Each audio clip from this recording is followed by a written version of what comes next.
The penthouse hummed with power, a low thrum of old money and new secrets that vibrated through the soles of my shoes. I pressed my back to a cool marble wall, my pulse hammering against my ribs like a trapped bird. Before me, framed by floor-to-ceiling windows that showcased a city he ruled in silence, paced Cale Thornridge, the most powerful man in New York City. No, that wasn't right. He was the most powerful wolf in New York City. My voice came out as a ragged whisper, trembling with a fear so profound it stole the air from my lungs. Please, I begged, the single word an admission of utter defeat. Just make it quick. Cale Thornridge froze mid-stride. His silver eyes, impossibly sharp and piercing even in his human form, snapped to mine. At a towering 6'4", dressed in a bespoke suit that cost more than my entire annual salary, he was every inch the billionaire alpha the tabloids worshipped. But I knew the truth. I knew the predator that lurked beneath the polished veneer. 3 nights ago, in the deep shadows of the Thornridge Industries parking garage,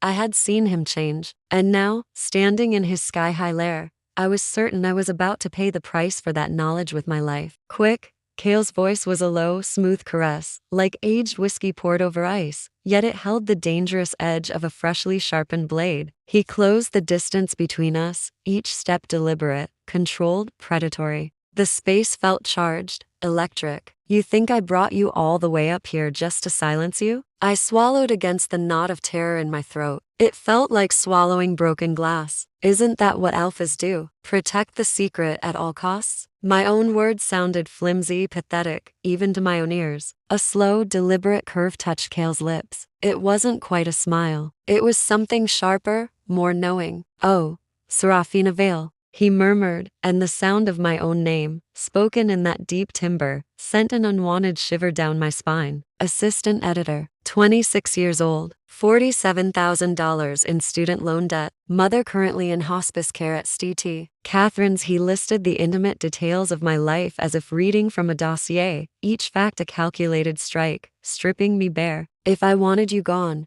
you would never have made it past the lobby. The way he said my name, Serafina, wasn't just an identification. It was an intimacy, a possession. A wave of heat curled low in my belly, a traitorous warmth I tried desperately to crush. This man was not a savior. He was a monster wearing $1,000 suit, a beautiful, untouchable predator. Finding a sliver of courage I didn't know I possessed, I lifted my chin. Then what do you want? I challenged, my voice shaking but firm. For a fleeting moment, a single breath, the hard silver of Cale's gaze softened. It was a crack in the armor, a glimpse of something other than the ruthless CEO. I want to offer you a deal.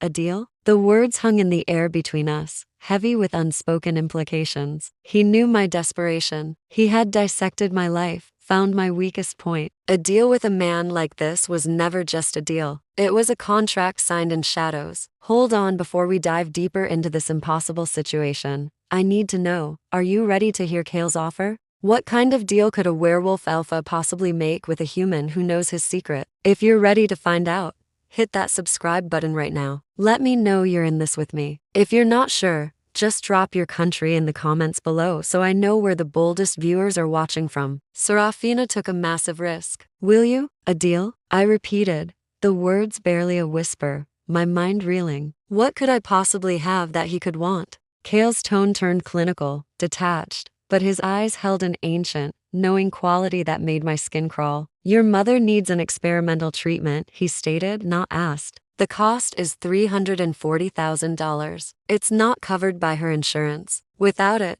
doctors estimate she has 3 months, maybe less. My world tilted on its axis. The floor felt like it was falling away beneath me. How do you? I know everything about potential threats. He cut in smoothly, his voice leaving no room for argument. You saw me shift. You're a journalist. That makes you volatile. He took another step, so close now that I was enveloped in his scent, a powerful, intoxicating mix of cedar and the air just before a storm. But I don't destroy what I can use. A cold dread washed over me, even as a desperate hope began to flicker in the darkest corner of my heart. What's the price? I asked, because I knew, instinctively, that a deal with Cale Thornridge would come with a staggering cost. His smile was slow, sharp, and utterly devastating. It was the smile of a predator that knew it had its prey cornered. You, he said simply, for 6 months. You'll live here, in this penthouse. You will attend every event on my arm. You will pretend to be mine." He paused, letting the weight of his words sink in. "The world will believe you're my girlfriend, but my pack will believe you're my mate."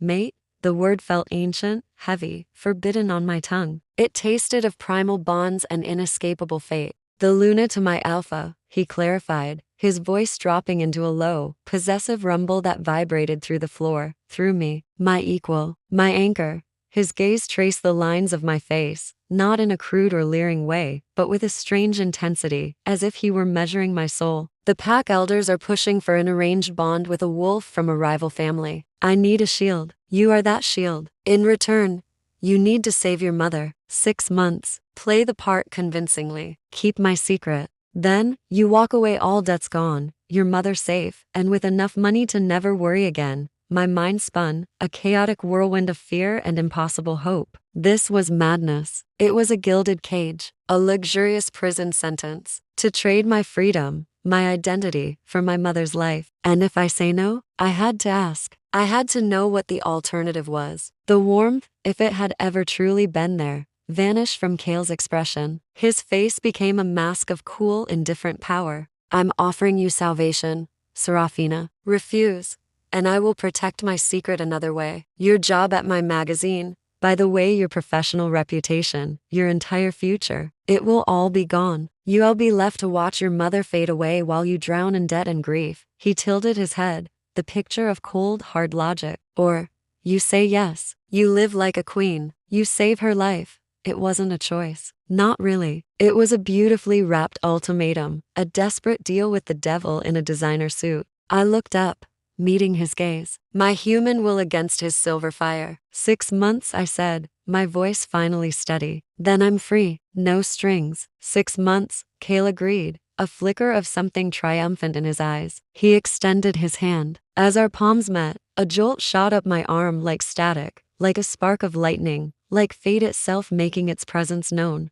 His grip tightened instinctively, his pupils flaring wide, and for a split second, I saw it again. The wolf beneath the suit, wild, ravenous, and starving for something far more than just power or control. He pulled my hand closer, his thumb brushing against my pulse point. "Oh, and Serafina." His voice was a low rumble against my skin, a vibration that settled deep in my bones. "Rule number 1.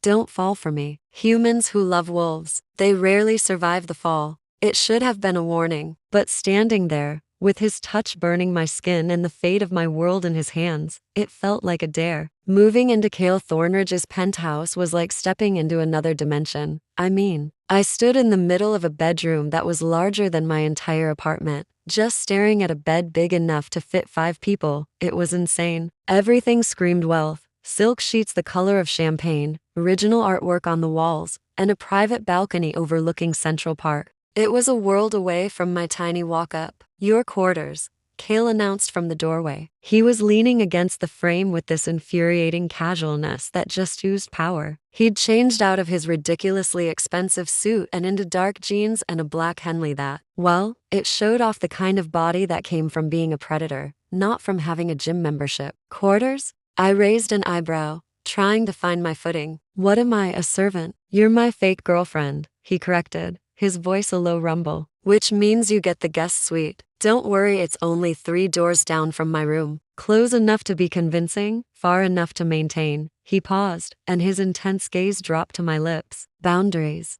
That one look made my stomach do a nervous little flip. "Don't fall in love with me." Yeah, right. Like that would be a problem with a man who essentially blackmailed me into this whole crazy arrangement. "When do I meet the pack?" I asked, needing to change the subject before I did something stupid, like blush. Cale's expression immediately darkened. "Tomorrow night. Family dinner at my brother's estate in the Hamptons." He pushed off the doorframe and started circling me, like I was prey. He was assessing. It sent a shiver down my spine. "Which means we need to establish some ground rules." "More rules?" I turned, tracking his movement. "You mean besides the whole don't fall in love thing?" "That wasn't a rule. That was a promise." He stopped directly in front of me, so close I had to tilt my head back to meet his eyes. "Rule 1.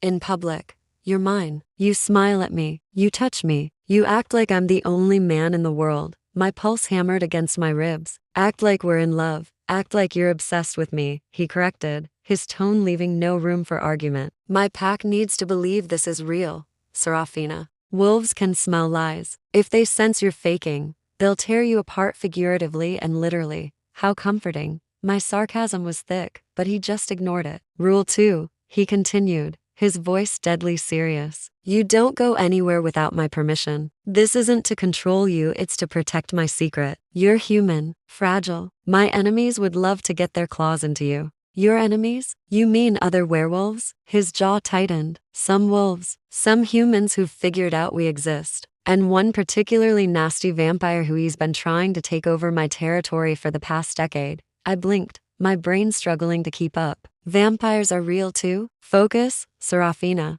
His hand shot out, gripping my chin. It was a gentle hold, but firm, forcing me to meet his gaze. The touch sent a jolt of heat spiraling through my entire body. Rule 3.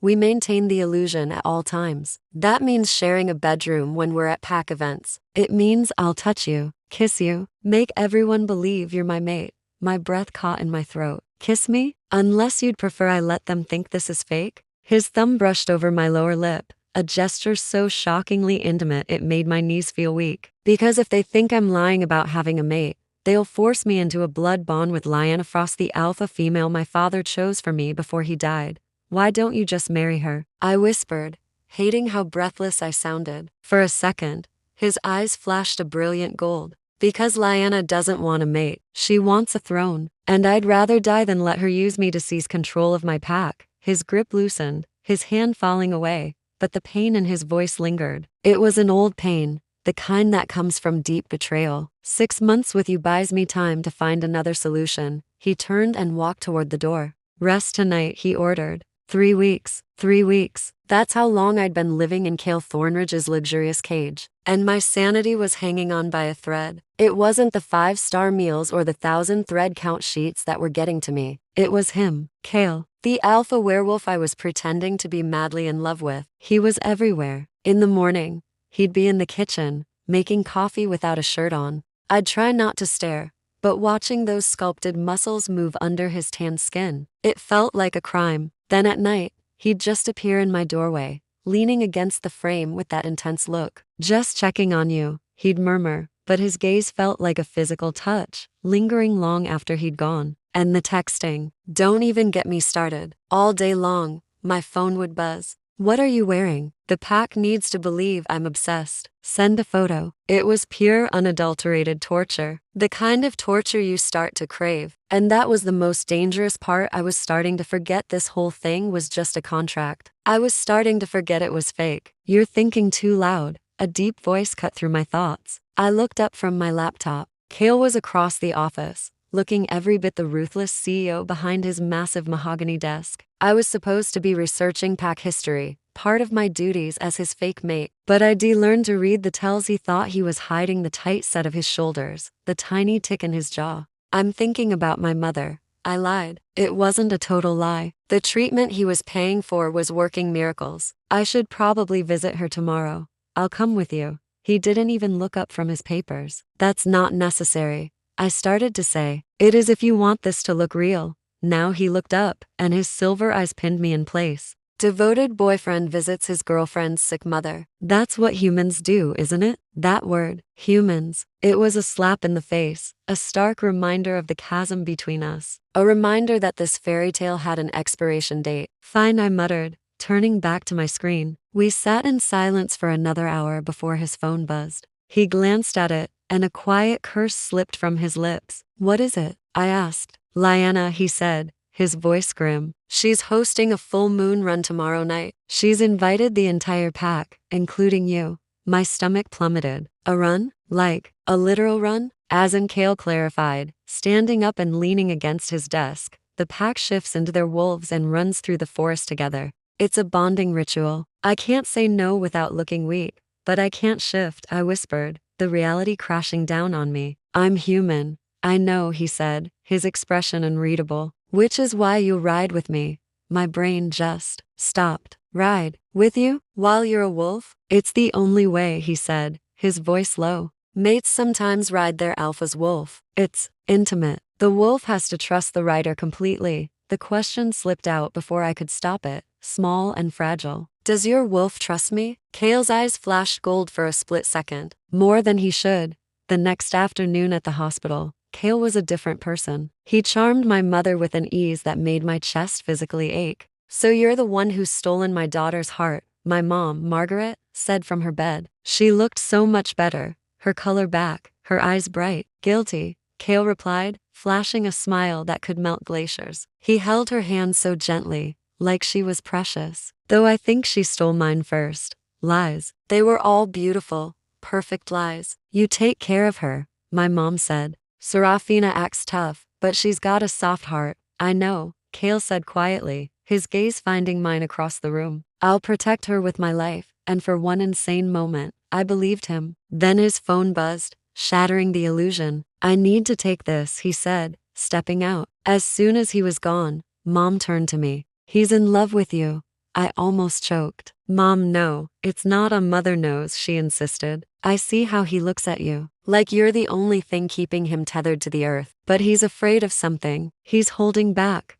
Oh, he was holding back, all right. Holding back the fact that he's a werewolf who thinks loving a human is a death sentence. It's complicated, was all I could say. Love always is, sweetheart. That night, standing at the edge of a dark forest, I knew I'd made a huge mistake. Wolves were everywhere. Some had already shifted, their massive forms, prowling restlessly. Others were stripping down, their human forms lit by the moon. I tried so hard not to stare, but then Kale pulled off his shirt, and my mouth went dry. He was a canvas of scars and muscle. The transformation was both terrifying and beautiful. His bones cracked and reformed, his body contorting until a massive black wolf with silver eyes stood in his place, a creature the size of a small horse. He padded toward me, all fluid grace and predatory power, and lowered his head. Hi, I whispered, feeling like an idiot. He huffed, an almost amused sound, and crouched down, inviting me. My heart hammering, I climbed onto his back, my hands grabbing handfuls of his thick fur. The second I was settled, he surged to his feet with a power that stole my breath, and then we were running. The world became a blur of green and silver. Wind whipped through my hair, and beneath me, Kale's powerful muscles worked, carrying us at an impossible speed. I should have been terrified, but instead, I felt more alive than I ever had in my life. I pressed myself against his back, trusting him completely. We ran for what felt like an eternity, the pack a moving sea of fur around us, until Kale skidded to a sudden halt. The pack froze. Ahead, in a moonlit clearing, stood 3 strange gray wolves, and between them was a woman with cold, glowing amber eyes. Kale Thornridge, she called out, her voice echoing with an unnatural power. The council has questions about your mate. Kale's wolf let out a snarl that vibrated through my entire body.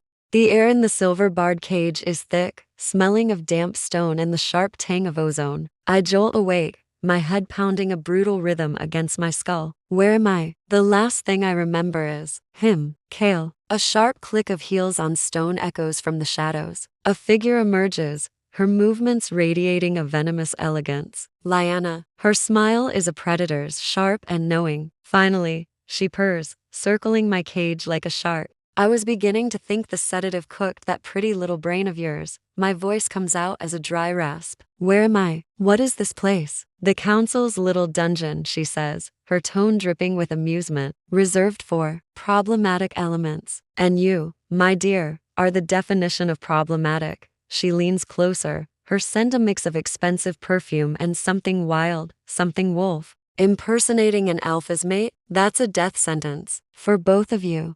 My heart freezes. Kale, where is he? A flicker of something annoyance? Jealousy? Crosses her face. Next cage over. He's been quite entertaining. Trying to rip guards apart just to get to you. She taps a perfectly manicured nail against the silver bar, sending a painful hum through the metal. It's fascinating, really. His wolf claims you. It's a primal, undeniable pull. What if this bond you faked isn't a fake at all? I shake my head, the motion making the room spin. That's impossible. I'm human. Lyanna's smile widens, showing a hint of fang. Oh, the arrogance of your kind. Ancient bloodlines don't care about species. They care about power, destiny. If it turns out you are his true mate, she leans in, her voice dropping to a conspiratorial whisper. I'll kill you myself long before the council gets to pass their judgment. Suddenly, a deafening explosion rocks the foundations of the dungeon. The stone walls tremble, and dust rains down from the ceiling. Red lights flash, and alarms scream a symphony of chaos. The silver bars of my cage whine and flicker with unstable energy. Through the thick smoke and cascading debris, a figure storms forward, a force of pure, untamed nature. It's Kale.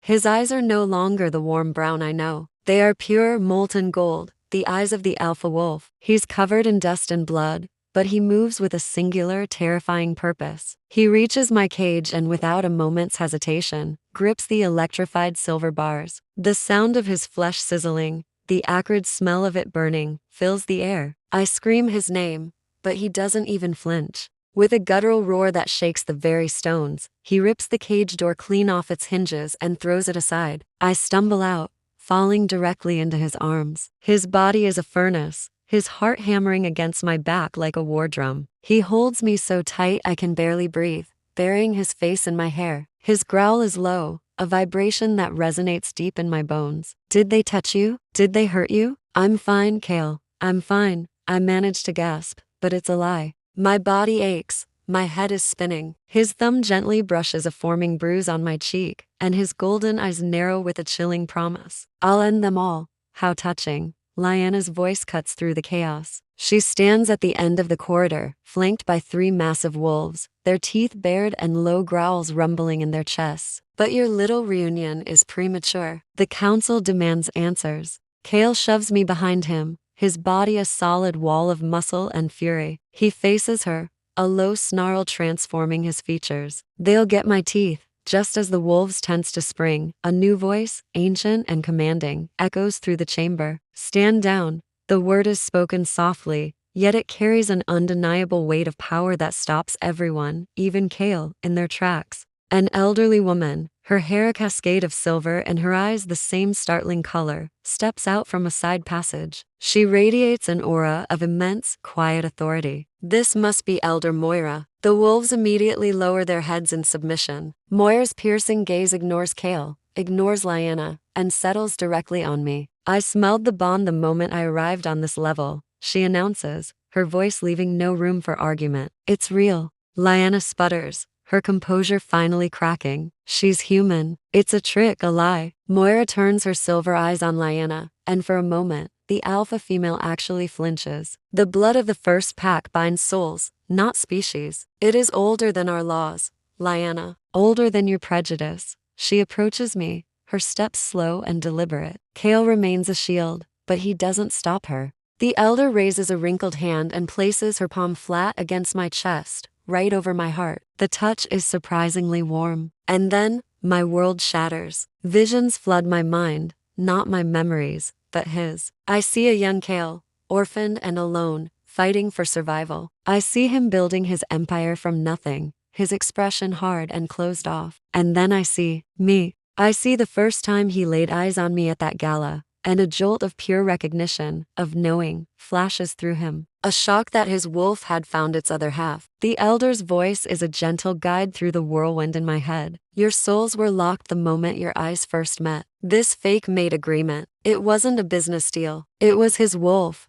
his soul, buying time, trying to find a way to be near you without revealing a truth that would put you in mortal danger. The visions fade, leaving me breathless and reeling. I stumble back, my eyes locking with Kale's. His golden gaze is now filled with a raw, agonizing vulnerability I've never seen before. You knew? The question is a whisper, choked with disbelief and a rising tide of betrayal. All this time, you knew? His voice is rough, torn with an emotion he's held back for so long. I suspected, from the first moment. Mates, we bond for life. When you die, I die. You're human, Serafina. You'll age, you'll grow old, and I would have to watch you fade while I remain. I would have followed you into death without a second thought. He takes a ragged breath. I tried to keep it business. I tried to keep you safe from this world, from the council, to spare you this pain. The pieces click into place. His overprotectiveness, the way his eyes would follow me, the moments of possessiveness he tried to hide. It wasn't about a contract. It was real, and he never told me. Too late,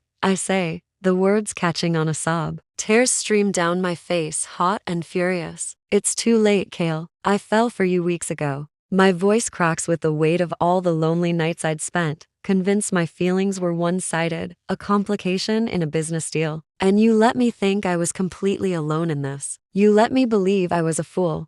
The hurt is a physical blow, sharper than any cage or threat. I can't look at him. I can't be near him. Without a second thought, I turn and run. I flee down the smoky corridor, away from the elder, away from Lyanna, away from him. And Kale, his face a mask of devastation, his alpha power crumbling into heartbreak, lets me go. Serafina only made it 3 blocks before Kale caught up to her. Not because he was faster, which he was, but because she simply stopped running. Her legs gave out on a deserted street corner, and deep, racking sobs shook her entire body. Serafina. Kale's voice was broken as he dropped to his knees beside her. Please, you should have told me, she gasped, her voice thick with tears. You should have given me the choice. I was afraid. Kale gently pulled her into his arms, and this time, she didn't fight him. She leaned into his strength. I've lost everyone I've ever loved, he confessed, his voice trembling. My parents, my first beta. Even Dashiell nearly died in a territorial dispute last year. His grip tightened around her, as if holding on to his last hope.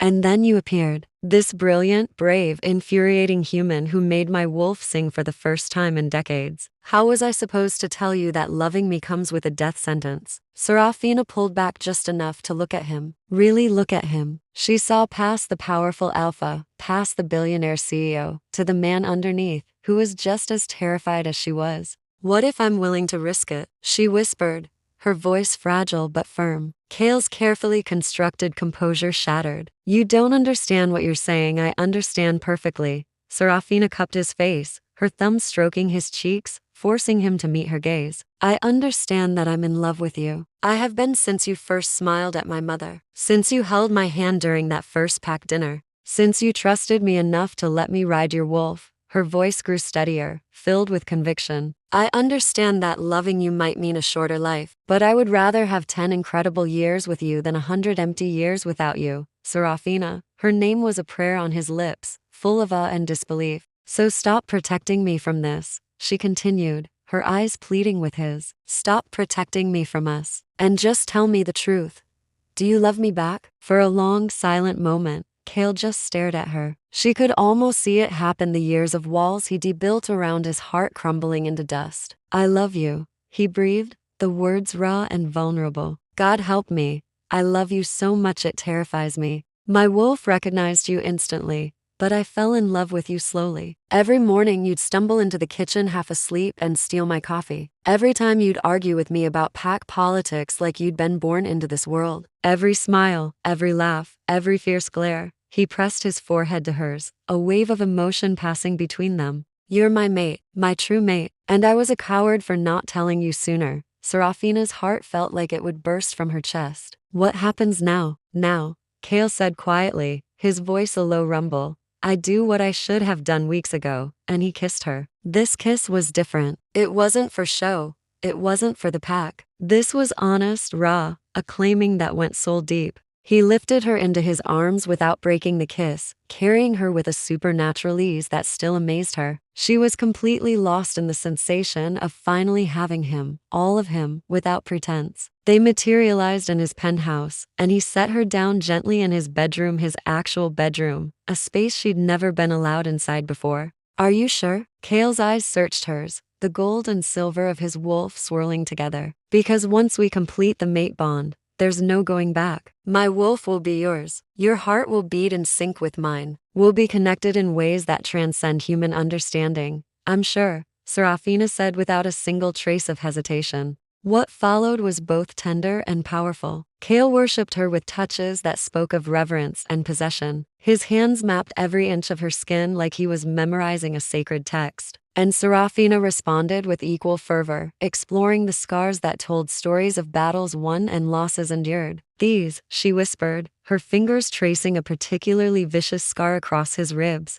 Tell me about these. Later, Kale promised, capturing her hand and pressing it over his heart. Right now, I just want to feel you, all of you. The mate bond snapped into place, not with fireworks, but with a sense of inevitability, like the final puzzle piece sliding perfectly home. Serafina gasped as a profound warmth flooded her chest, spreading through her veins like liquid gold. She could feel him, his emotions, his wolf, the fierce protectiveness and the deeper, gentler love he'd kept locked away for so long. I feel you, she breathed in wonder. And I feel you, Cale murmured against her neck, his voice rough with emotion. Your courage, your kindness, your fire. He pulled back to look at her, his expression more vulnerable than she'd ever seen. You make me want to be better than I am. They lay in silence for a while, tangled in silk sheets, their hearts beating in a perfect, synchronized rhythm. Tell me about your parents, she said softly, her fingers still tracing the stories on his skin. She felt him tense, but the bond made lying impossible. His pain, old and deep, flowed into her.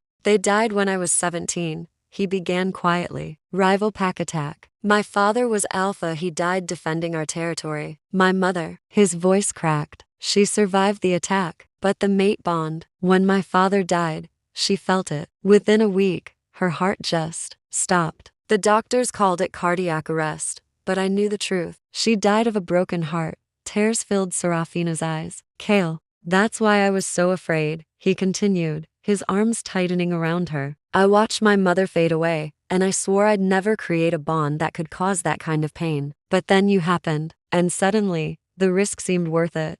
I won't leave you, Serafina promised fiercely. Not if I can help it. Actually, came a new voice from the doorway, making them both jump. That's not entirely accurate. Dashiell stood there, mercifully facing away to give them a moment of privacy. Elder Moira sent me. She says there's something you two should know about ancient mate bonds. Cale grabbed a sheet, wrapping it around Serafina, before growling, this better be good, brother. Dashiell turned, a wide grin spreading across his face. 1 week later, Serafina thought the hardest part was over. She was wrong. The pack acceptance ceremony was being held at Cale's family estate, this sprawling, gorgeous property in upstate New York. Hundreds of wolves had gathered to witness their official bonding. Everything was perfect, almost too perfect. Something's wrong, Serafina whispered to Cale. They stood before Elder Moira, ready to complete the ceremony, but a cold knot of dread was tightening in her stomach. Cale's eyes swept the crowd, his whole body going tense. Through their bond, she felt it too, his mounting unease. I smell it too, his thoughts echoed in her mind. Blood, fresh blood. And then Lyanna struck. She exploded from the crowd, not alone, but with 10 wolves at her back. Serafina recognized them instantly, rogues. Their eyes were wild, unfocused, and dangerous. I won't let this happen, Lyanna snarled, her face contorted with rage. I won't let a human take what should have been mine. Chaos erupted. The manicured lawns of the estate turned into a war zone. Rogues attacked from all sides, wolves shifted, and the air filled with the sounds of fighting and the scent of blood. Cale shoved Serafina behind him, his bones already cracking as his powerful wolf form took over. Stay close to Elder Moira, he commanded, but Lyanna wasn't interested in the pack. She shifted mid-lunge, her platinum wolf, massive and deadly, soaring through the air, heading straight for Serafina. What happened next shocked everyone, most of all, Serafina herself. An intense heat burned through her body. Power she never knew she possessed surged through her veins. It was the mate bond amplifying her, changing her. Her eyes flashed a brilliant gold, and when Lyanna's wolf crashed into her, Serafina didn't fall. She caught the massive wolf midair. Impossible. Someone breathed from the crowd. Serafina felt her own bones shift not into a full wolf, but into something else, something in between. Her human form strengthened, enhanced by the power of Cale's alpha bloodline flowing through their bond. With a surge of supernatural strength, she threw Lyanna's wolf across the lawn. Cale stared, his mind a whirlwind of shock and awe. You're magnificent, his voice echoed through their bond. I'm terrified, Serafina shot back, but she stood her ground as Lyanna's wolf scrambled to its feet and charged again. This time, Cale intercepted. His massive black wolf collided with Lyanna's platinum one in a clash that literally shook the ground. They fought viciously, alpha against alpha, a brutal dance of teeth and claws. But Lyanna was desperate, and desperate wolves are the most dangerous. She broke away from Cale and lunged for Serafina again, jaws snapping. Instinct took over. Serafina grabbed Lyanna's wolf by the throat, using her incredible new strength to pin the larger creature to the ground. Yield, Serafina commanded, her voice ringing with a power she'd never known as a human. Or I'll make you. Through their bond, She felt Kale's overwhelming pride and fierce, all-consuming love. Lyanna shifted back to her human form, panting, defeated. You're not human anymore. No, Serafina agreed, releasing her. I'm a mate, his mate, and that makes me stronger than you'll ever be. Elder Moira stepped forward, her authority ending the conflict. Lyanna Frost, you attacked during a sacred ceremony. You led rogues against your own kind. Her voice was like ice. You are hereby banished from all North American packs. Leave now, or face execution. Lyanna's eyes filled with tears, whether of rage or regret. Serafina couldn't tell. She looked at Kale one last time. I could have made you powerful. I don't need power, Kale said quietly, moving to stand beside Serafina, his protective presence a warm shield. I need her. Lyanna fled into the forest, disappearing into the shadows, and Serafina knew they would never see her again. As if they hadn't just survived an assassination attempt, Elder Moira calmly resumed the ceremony. Kale Thornridge, do you accept Serafina Vale as your true mate? Your Luna? Your partner in all things? Kale's eyes never left Serafina's. I do, he said, his voice full of emotion. For all the centuries were given, Serafina Vale, do you accept Kale Thornridge as your true mate? Your alpha? Your partner in all things? I do, Serafina said, her voice strong and clear. Elder Moira smiled. Then by the power of the council and the laws of our kind, I declare you bonded mates, Luna and Alpha. May your love be eternal. The pack howled in approval, a symphony of acceptance. Kale pulled her into his arms and kissed her, pouring all his joy, relief, and devotion into it. I love you, he whispered into her mind. I love you too, she responded. Forever.